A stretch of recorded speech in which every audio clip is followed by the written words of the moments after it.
Wari tabiriba mayambu ikoknona taramnokse ngasisu UP da thokiba asengma thoktomakak puduna laksere mayam wari si matam khara lepjarure khoigi record tawba masi bera khara laire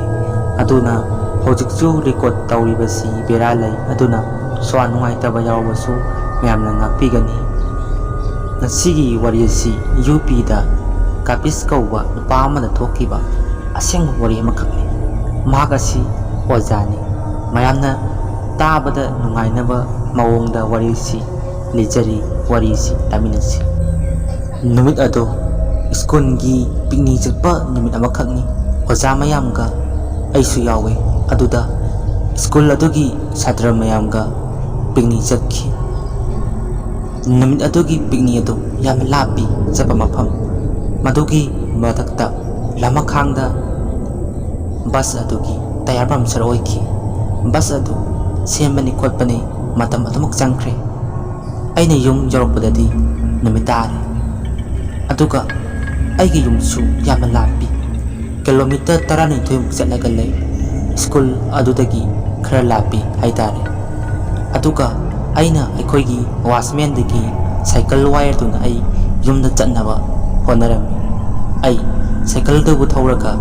yumda asum laami aikhoigi lambi adusu automatic sangi manga mambane numisu thengdokre ama marak aduda ai asum cycle dabu thawduna asum lakhi aduga aina laptakna uba fangle nupigi sabamanthi angobu fijon su sele makul aduna cycle adu khamo haibagi matagumna makul adu haiduna adumaklai aina khanki atheng baying sida manga mambane kana oriba janu haiduna aina munna yengsile adubu lepamba nupi adu ikhang khanguduna mangki nupi aduna mangki ba aduda ai khongdagi kok fawa tu sungki ba khangaude akoi ba aduda ai kweng yengi adubu kana su leibadi ude ai cycle adu thawba am khore aduga ikhang khangaudana aigi cycle adu lomtharai karigumba mi amana phamdilakpadong ai cycle thawbagi pangal layaktre madugi matakta aigi lengjumda khul amana taplangna pare khul adu maina chakibadongna karum tawi ko sa adu ubadai mafam aduda cycle aduga loinana dusanduna tui ai cycle adu paraga fukong hogolai aduga ai chaina gamda fautre cycle adu thauba horai aduga hanadagi hena aigi cycle adu kanna lumsanba hengkalai ai cycle thauba ngamaktre aina laptangna ure laisang ngamakka ai cycle adu langthomi aduga laisang adu da chenselli laisang adugi manungda ai adumak lai nungana fawba ai laisang adu da adumuk yayaktuna laiki asum tawduna nungalaba matungda ayuk ngadada walking chenba mioi khara aina ure makhoi ubadуда ai laisang adudagi thoklaga ai yumda tamna hanki cycle adu puraduna mafam adudagi mioi kayada hangba matamda aina thingna khiba nupi adu thawai ni hairakhi mathangi wari sisu postman amagi punsida asengma thokiba thadok amakhakni mahakki mami bipun kawuna pasi mahakasi postman oirami haibati chithi thadok thajin tawba nupa amakhakni mahakki punsida thokiba thadok amakhakka mari lainawa wari amakhakni mayam khodon tawjaraki wari si taminasi aduga aikhoina lijariba wari si aisu achumbra lalibra haibdoti aisu khangjate aina asengma thokiba thawdok kaya thigatpa matamda phangakpa wari sing adu mayam lijabani thajadaba haibdoti adongi wakhanda lejare mathangi wari si taminasi postman mahakki maming bepun kawi mayam taba nungainaba mawongda wari si lejare ai postman ni ai chithi thadok thajin tawbagi thabak amakak tawrami office amakakta ai thabak tawrami nongmagi numit amakakni ikhoigi officer na ai chithi amakak arapa mafam amada tharu cho hajuna egonda hairakki matam aduda aina hai sir hojikti yam thengi ningtham thaga oibani ingsu yam ingi hayeng oina chatlage haduna aina haiki ikhoigi sir aduna yakide madudagi ai arapa mafam aduda chithi adu thinba lakki mafam adu ai fawawi chatri mafam amakak mafam adu pujikchi mi amada taba ute aduga chithi pirangadaba yum adusu hek ying matamda angakwa fawi yum adu yamna malle manung aduda mi leirangani haibase ai thajaba ngamde yum adu thong adu loinamak te thongnau adusu tharak yanduna tekpadawna lei yum aduda mi laibra haibase ai thajaba chungong ngamde aina thong adu thillag kawi mi lebro thong sim thangto chithi siam ta thamjaramge haijun adu kanasu kumlakte aina yum chi milai taw male haijuna thong adugi makhada chithi adu insallamaga thamami aduga horen laksaraga naktok jarani haiduna ai mafam adudagi halakki mathangi numitta ikhoigi office aduda wari sanarami aingonda hairai bipun ngarang chithi do piramabo and sir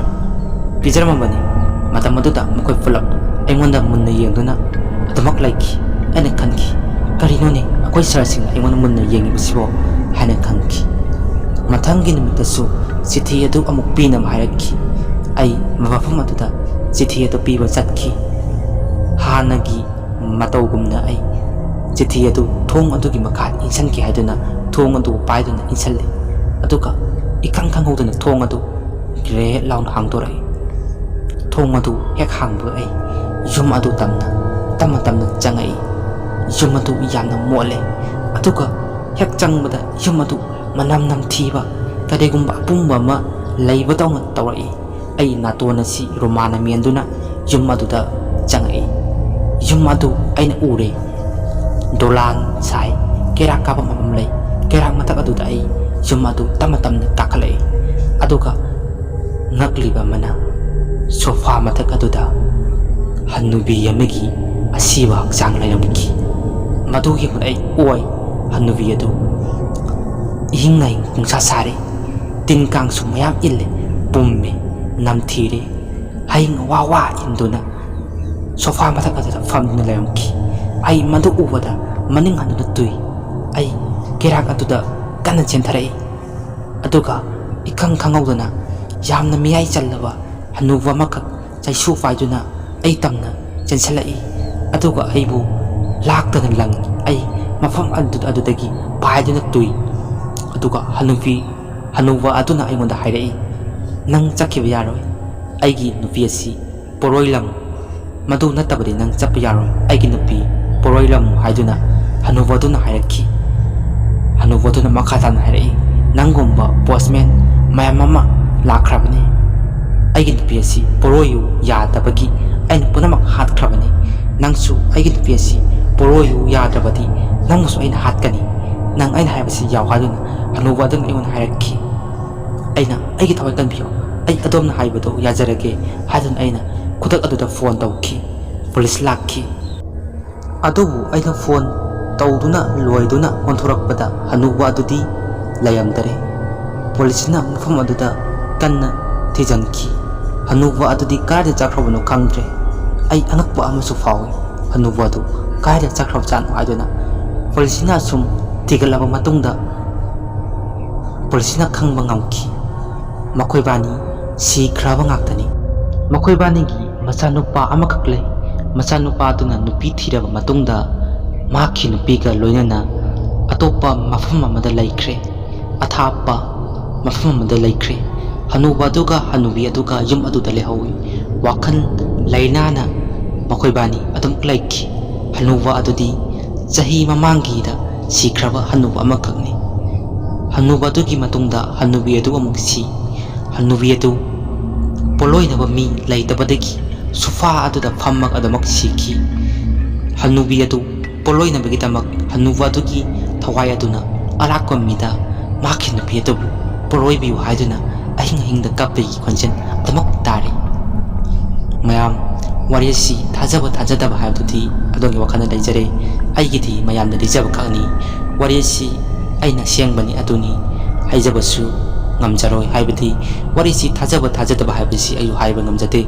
ꯑꯩꯅ ꯊꯤꯒꯠꯂꯨꯕ ꯃꯇꯝꯗ ꯋꯥꯔꯤ ꯑꯁꯤ ꯑꯁꯦꯡꯕꯅꯤ ꯍꯥꯏꯗꯨꯅ ꯃꯈꯣꯏꯅ ꯊꯥꯏ, ꯑꯗꯨꯅ ꯑꯩꯁꯨ ꯑꯁꯦꯡꯕꯅꯤ ꯑꯗꯨꯃꯛ ꯋꯥꯔꯤ ꯑꯁꯤꯒꯤ ꯊꯝꯅꯦꯜꯗ ꯊꯥꯖꯕꯅꯤ꯫ ꯃꯌꯥꯝ ꯋꯥꯔꯧꯕꯤꯔꯣꯏ꯫ ꯋꯥꯔꯤ ꯑꯁꯤ ꯑꯍꯨꯝꯃꯨꯛ ꯂꯤꯖꯒꯦ ꯇꯧꯖꯕꯅꯤ ꯃꯌꯥꯝ꯫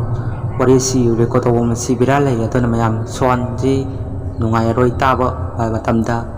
ꯃꯁꯤꯒꯤ ꯃꯇꯨꯡꯗ ꯑꯃꯨꯛ ꯁꯦꯝꯗꯣꯛꯆꯔꯛꯀꯦ꯫ ꯃꯌꯥꯝ ꯑꯃꯨꯛ ꯋꯥꯔꯤ ꯉꯥꯏꯕꯤꯔꯝꯃꯨ꯫